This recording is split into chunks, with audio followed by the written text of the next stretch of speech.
ശ്രീ പ്രകാശ് ബാരെ, ഇത് സംസ്ഥാന സർക്കാരിനെ സംബന്ധിച്ചിടത്തോളം നേരത്തെ അതിജീവിത നൽകിയ ഹർജി അവിടെയുണ്ട്. കാര്യത്തിൽ പോലീസ് കേസ് വേണം എന്നുള്ള ആവശ്യമാണ് ആ ഹർജിയിലുള്ളത്. അതോടൊപ്പം തന്നെ ഇനിയൊരാൾക്ക് കൂടി ഇതുണ്ടാകാൻ പാടില്ല എന്നുള്ള ജാഗ്രത അനിവാര്യമല്ലേ? അതെ അതെ അതെ ഇത് ഇത്രയും കാലം ഈ കേസ് ഫോളോ ചെയ്യുന്ന ആൾക്കാരുടെ മനസ്സിലുണ്ടാകുന്ന ഒരു നെഗറ്റിവിറ്റി ഉണ്ട് എന്ന് പറഞ്ഞാൽ ഇവിടെ എന്തും നടക്കും. ഇവിടെ ഇത്രയും ബന്ദോബസ്തായി വെക്കേണ്ട ഒരു കാര്യം ഇതുപോലെ കെയർലെസ് ആയി റെക്ലെസ് ആയി ഇങ്ങനെ ആക്സസ് ചെയ്യുന്ന കാര്യം ഇവിടെ നടക്കും. ഇനിയുള്ള ആൾക്കാർക്കും ഇത് വലിയ പ്രശ്നം തന്നെയാണ് എന്നുള്ള ഒരു നമുക്ക് സിസ്റ്റത്തിനോട് തന്നെ നമുക്കൊരു വിശ്വാസമില്ലാത്ത രീതിയിലേക്ക് കാര്യങ്ങൾ പോവുകയായിരുന്നു. അപ്പോൾ സർക്കാർ ഇങ്ങനെയുള്ള ഒരു നടപടി എടുത്തത് വളരെയധികം പ്രശംസനീയമാണ്. മാത്രമല്ല ഇപ്പം ഈ അതിജീവിതയുടെ കൂടെയാണ് ഈ കാര്യത്തിൽ സർക്കാർ എന്നുള്ള ഒരു നിലപാട് വളരെ ശക്തമാണ്. അത് വളരെ ശ്ലാഘനീയമാണ് ഇപ്പൊ സംഭവിച്ചിരിക്കുന്നത്. കാരണം ഇത് നമ്മൾ ഇത്രയും കാലം നമ്മൾ പറയുമ്പോൾ ഒരിക്കലും നടക്കാൻ പാടില്ലാത്ത കാര്യങ്ങൾ പിന്നെയും പിന്നെയും നടക്കുന്നു. എന്നിട്ട് അതിന്റെ മേലെ അതിനെ യാതൊരു തരത്തിലുള്ള ജസ്റ്റിഫിക്കേഷനും ഇല്ലാതെ അന്വേഷണം നടത്താതിരിക്കുന്നു. അന്വേഷണം നടത്തി കഴിഞ്ഞിട്ടും അതിനൊരു തുമ്പില്ലാത്ത രീതിയിലുള്ള ഒരു അന്വേഷണം നടത്തുന്നു. ഇങ്ങനെ ഇത് ഒരു തരത്തിലും ഇത് കണ്ടെയ്ൻ ചെയ്യാൻ പറ്റില്ല എന്നുള്ള ഒരു സ്ഥിതിയിലേക്ക് കാര്യങ്ങൾ പോയിക്കൊണ്ടിരിക്കുകയായിരുന്നു.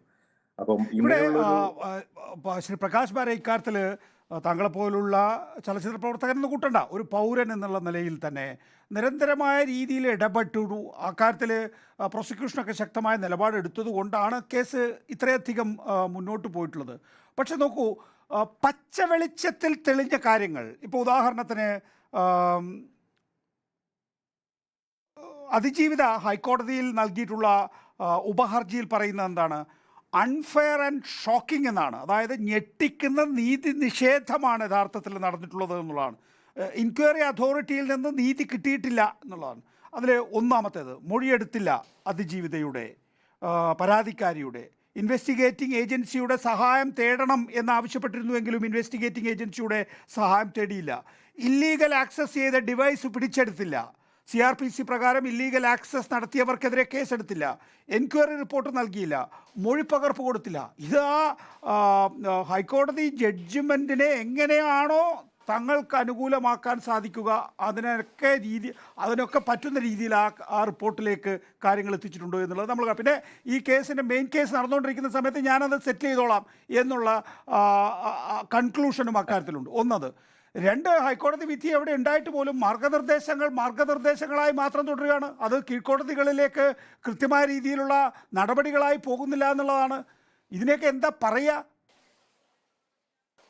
വളരെ ഫ്രസ്ട്രേറ്റിംഗ് ആയിട്ടുള്ള കാര്യമാണ്. ഒരു സാധാരണ പൗരൻ എന്ന നിലയിൽ നമുക്ക് തീർച്ചയായിട്ടും ഞെട്ടിക്കുന്ന കാര്യം എന്താണ്, അതിജീവിത വളരെ ശക്തമായിട്ടും കൃത്യമായിട്ടും പ്രതികരിച്ചിട്ടുള്ളതാണ്. അത് മാത്രമല്ല, സിസ്റ്റത്തിന്റെ തന്നെ ഭാഗമായിട്ടുണ്ടായിരുന്ന കെമാൽ പാഷയെ പോലുള്ള ആൾക്കാർ കാരണം ഇത് ഒരു തരത്തിലും ആക്സെപ്റ്റ് ചെയ്യാൻ പറ്റാത്ത കാര്യങ്ങളാണ് അവിടെ നടക്കുന്നത്. അപ്പം എങ്ങനെയാണ് പ്രതികരിക്കാതെ അല്ലെങ്കിൽ ഒരു മുട്ടുശാന്തി പോലെ ഉള്ള കാര്യങ്ങൾ ഇവർ ചെയ്യാൻ പറ്റുന്ന പറഞ്ഞാൽ ആകെ മുങ്ങിയ കുളിരില്ല എന്ന് പറയുന്ന പോലെയുള്ള ഒരു സിറ്റുവേഷനിലാണ് ഈ ഇവിടുത്തെ സിസ്റ്റം നിൽക്കുന്നത് എന്നുള്ളതാണ്. കാരണം പുറത്തുള്ള ബാക്കി എല്ലാവർക്കും ഞെട്ടലും അൺആക്സെപ്റ്റബിൾ ആണെന്ന് നമ്മൾ വളരെ കൃത്യമായിട്ട് വിളിച്ചു പറയുമ്പോഴും ഒന്നും ചെയ്യാതിരിക്കാനുള്ള ഒരു മനസ്ഥിതി അത് എങ്ങനെ വരുന്നു?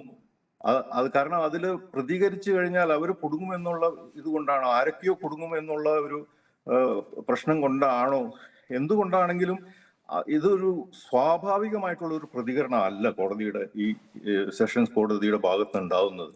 അത് നിരന്തരമായിട്ട് ഇനിയിപ്പം അത് വിളിച്ച് പറയാതെ നിവൃത്തിയില്ല. കാരണം ഇത് ഒരു വർഷത്തോളമായി ഈ സംഭവം ഇങ്ങനെ നടക്കുന്നു. എന്നിട്ടും ഒന്നും ചെയ്യാൻ പറ്റുന്നില്ല. മേൽക്കോടതിയിൽ നിന്നുള്ള ഇൻസ്ട്രക്ഷൻ ഉണ്ടാവുമ്പോൾ പോലും അതിനെ വളരെ പൂർണ്ണമായ രൂപത്തിൽ അതിനെ ആക്സെപ്റ്റും ചെയ്യുന്നില്ല എന്നുള്ളതാണ് സങ്കടകരമായ കാര്യം. സോ ആ ഒരു അവസ്ഥയിൽ ഗവൺമെന്റിന്റെ ഈ ഒരു നിലപാടും ഈ ഒരു നീക്കവും വളരെ അഭിനന്ദനം അർഹിക്കുന്ന ഒരു കാര്യം തന്നെയാണ്.